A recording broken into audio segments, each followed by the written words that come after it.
So here we are again. You've made it through 2 centuries of Roman history, which means you've witnessed the birth of an empire, watched it reach impossible heights, and seen the first hairline cracks appear in what seemed like an eternal foundation.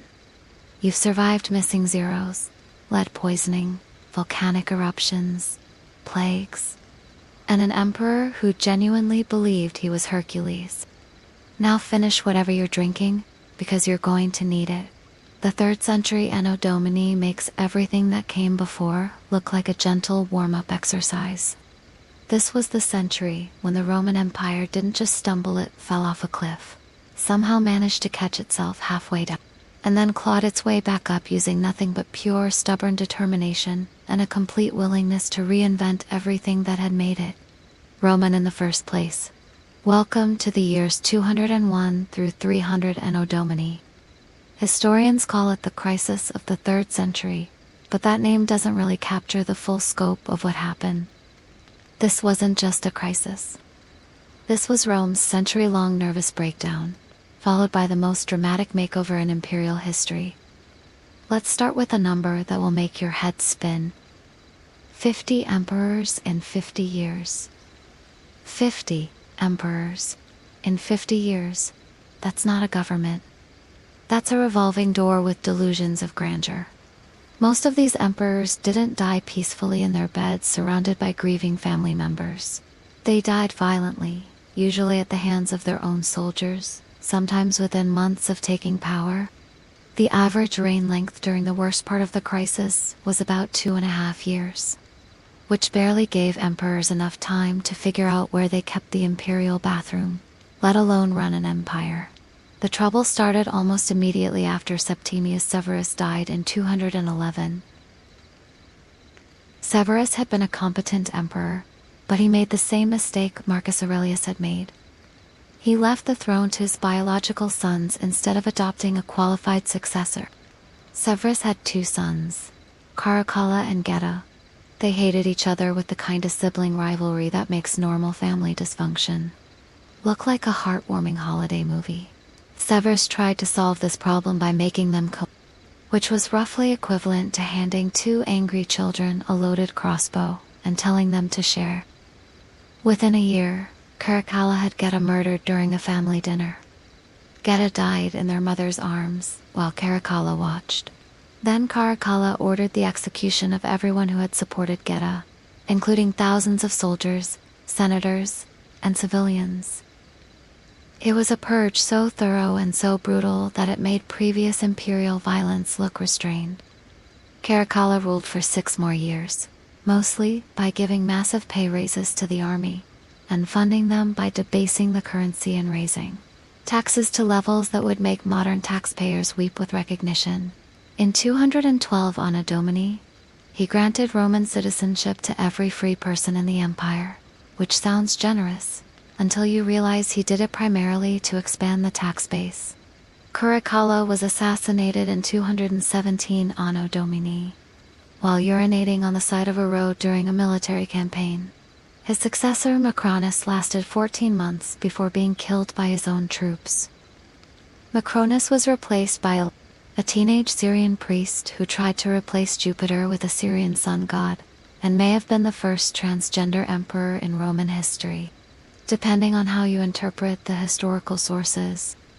Elagabalus lasted 4 years before being murdered by the Praetorian Guard and replaced by Alexander Severus, who was 13 years old when he became emperor and spent most of his reign being controlled by his mother and grandmother. Alexander Severus was eventually killed by his own soldiers in 235 Anno Domini, and that's when things really went insane. What followed was 50 years of pure chaos. Emperors were proclaimed by different armies in different parts of the empire. Some emperors controlled only a single province. Some ruled for less than a month. Some were never recognized by the Senate. Some probably didn't even know they were emperor until shortly before they were killed for being emperor. The empire fractured into 3 separate pieces. In the west, a series of Gallic emperors controlled Britain, Gaul, and Spain. In the east, Queen Zenobia of Palmyra, carved out an independent kingdom that controlled Syria, Egypt, and much of Asia Minor. The central government in Rome controlled Italy and the Balkans, sometimes. But the political chaos was just the beginning of Rome's problems. The economy collapsed so completely that people started reverting to barter systems. Roman coins became so debased with cheap metals that merchants began weighing them instead of counting them. Inflation reached levels that would make modern economists reach for their calculators and then give up in despair. The army, which had been the empire's greatest strength, became its greatest weakness. Soldiers discovered that they could make more money by proclaiming new emperors and collecting donatives than they could by actually fighting Rome's enemies. Military discipline collapsed. Units refused to fight unless they were paid in advance, and they frequently changed sides in the middle of battles if offered better terms. Meanwhile, barbarian tribes that had been held at bay for centuries sensed weakness and began pouring across the frontiers. Germanic tribes crossed the Rhine and Danube in massive numbers. Gothic raiders sailed across the Black Sea and sacked cities that had seen enemy soldiers for 300 years. Persian armies invaded Mesopotamia and captured a Roman emperor, Valerian, in 260 Anno Domini. Valerian spent the rest of his life as a prisoner of the Persian king Shapar, who allegedly used the former emperor of Rome as a human footstool. When Valerian finally died, Shapar had his body stuffed and displayed in a Persian temple as a trophy. It was the most humiliating defeat in Roman history. Plague returned with a vengeance. The plague of Cyprian, named after a Christian bishop who wrote about it, swept across the empire, starting around 249 Anno. This plague was possibly even worse than the Antonine plague of the 2nd century. Entire cities were abandoned. In Alexandria, the population dropped from around 500,000 to perhaps 30,000. The combination of war, plague, and economic collapse created a feedback loop of destruction. Fewer people meant less tax revenue. Less tax revenue meant a smaller army. A smaller army meant more barbarian raids. More barbarian raids meant fewer people. The empire seemed to be spiraling toward complete collapse. And yet, somehow, it didn't collapse. The man who saved the empire was named Aurelian, and he might have been the most competent person to wear the purple since Marcus Aurelius. Aurelian became emperor in 270 Anno Domini, and he spent his 5-year reign performing what can only be described as miracles. Aurelian reconquered the breakaway territories in both the east and west. He defeated Queen Zenobia and brought her back to Rome in golden chains as part of his triumph, though he treated her with enough respect that she retired comfortably to a villa outside the city. He drove back the Germanic tribes and stabilized the northern frontiers. He reformed the currency and began the long process of economic recovery. But Aurelian's greatest achievement was symbolic. He built a new wall around Rome, the first defensive fortification the city had needed for 600 years. The Aurelian Wall was an admission that Rome was no longer invulnerable, but it was also a statement that Rome intended to survive. Aurelian was assassinated in 275 Anno Domini, because apparently competent emperors weren't allowed to die of old age in the 3rd century. But the work he had begun continued under his successors. The real transformation came under Diocletian, who became emperor in 284 Anno Domini and ruled for 21 years, which was practically a lifetime by 3rd century standards. Diocletian looked at the empire that Augustus had created and decided it was completely unsuitable for the world of the late 3rd century. So, he threw out the entire system and built something new. First, he divided the empire into 4 parts, each ruled by its own emperor. This system, called the Tetrarchy, meant that rebellious generals could no longer capture the entire empire by marching on Rome. It also meant that imperial armies could respond more quickly to threats on different frontiers. Second, he moved the imperial court away from Rome. The city that had been the center of the world for 7 centuries was relegated to ceremonial status. Real power now resided wherever the emperors happened to be campaigning, which was usually somewhere near a threatened frontier. Third, he completely restructured the army. The old legions, which had been both the backbone of Roman power and the source of most imperial instability, were broken up and reorganized. Diocletian separated military and civilian authority, making it much harder for generals to use their armies for political purposes. Fourth, he tried to solve the economic crisis through what was essentially the ancient world, as most ambitious attempt at price controls. His edict on maximum prices set legal limits on the cost of everything from bread to silk. It didn't work. Price controls never work, but it showed how desperate the situation had become. Most importantly, Diocletian began the systematic persecution of Christians. This might seem like a step backward, but it was actually a sign of how much Christianity had grown. Diocletian wasn't persecuting a tiny minority sect. He was trying to destroy what had become a parallel power structure that existed throughout the empire. By the late 3rd century, Christians probably made up around 10% of the empire's population. They had their own hospitals, their own schools, their own system of social welfare. They had bishops who wielded more real authority in some cities than the imperial governors did. They had their own literature, their own philosophy, and their own vision of what human society should look like. Diocletian saw Christianity as a threat to imperial unity and Roman tradition. His persecution, which began in 303, Anno Domini, and became known as the Great Persecution, was the most systematic attempt to destroy Christianity that the empire ever mounted. Christian churches were destroyed. Christian books were burned.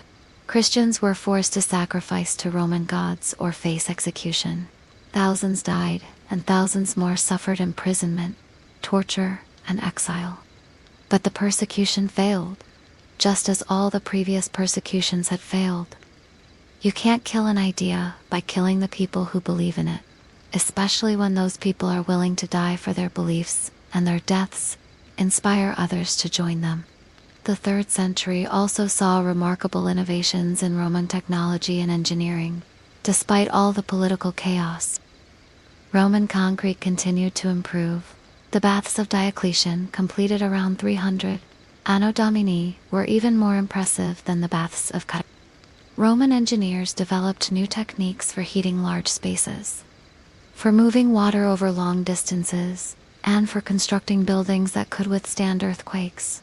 Roman medicine advanced significantly, partly because there were so many wounded soldiers to practice on. Military surgeons developed new techniques for treating battlefield injuries, for amputating infected limbs, and for managing pain during operations. Roman agriculture became more sophisticated as farmers adapted to a world where they could rely on long-distance trade for essential supplies. New crops were introduced, new farming techniques were developed, and new methods of food preservation were But perhaps the most important innovation of the 3rd century was something that could be built or measured. The Romans learned how to survive. The empire that emerged from the crisis of the 3rd century was different from the one that had entered it. It was more centralized, more militarized, more bureaucratic. It was less free, less prosperous, less confident. But it was also more resilient, more adaptably, and more willing to change when circumstances required change. The old Roman Empire had been based on the idea of expansion, conquest, and the exploitation of defeated enemies. The new Roman Empire was based on the idea of survival, defense, and the integration of former enemies into a common system. The old Roman Empire had been ruled by emperors who presented themselves as the best among equals. The new Roman Empire was ruled by emperors who presented themselves as gods on earth, surrounded by elaborate ceremonies, and protected by layers of bureaucracy. The old Roman Empire had been pagan, with room for dozens of different religions as long as they didn't challenge imperial authority. The new Roman Empire was heading toward becoming Christian. though that transformation wouldn't be complete until the next century. Most fundamentally, the old Roman Empire had been Mediterranean. The new Roman Empire was becoming European, Asian, and African simultaneously, with power centers scattered across 3 continents and no single city serving as its undisputed capital. The 3rd century ended with Diocletian's retirement in 305 Anno Domini. He was the first Roman emperor to voluntarily give up power since Sulla more than 3 centuries earlier. Diocletian retired to a palace he had built on the Adriatic coast, where he spent his remaining years growing cabbages and refusing all requests to return to politics. When former colleagues urged him to resume the purple and restore order to the empire, which had immediately plunged back into civil war after his retirement, Dia reportedly told them that if they could see the vegetables he was growing in his garden, they would understand why he preferred farming to ruling. It was a very Roman response to a very Roman problem. When the world becomes too chaotic to understand, focus on what you can control. The empire that Diocletian left behind was battered, transformed, and barely recognizable as the same political entity that Augustus had created. But it was alive, it was functional, and it was ready for the next chapter in its improbable story. The 3rd century proved that empires, like people, can survive almost anything if they are willing to change everything about themselves, except the core of what makes them who they are. Rome lost its capital, its constitution, its currency, its traditional religion, and its sense of invincibility. But it kept its laws, its language, its engineering skills, and its absolute refusal to admit that anything was impossible. The crisis of the 3rd century was Rome's dark night of the soul. But like all dark nights, it eventually ended, and what emerged in the dawn was something that nobody could have predicted, but everyone could recognize as fundamentally, stubbornly, eternally Roman. The road still led to Rome, even when Rome was no longer where the emperor lived. The aqueducts still carried water to cities whose names had changed, but whose thirst remained the same.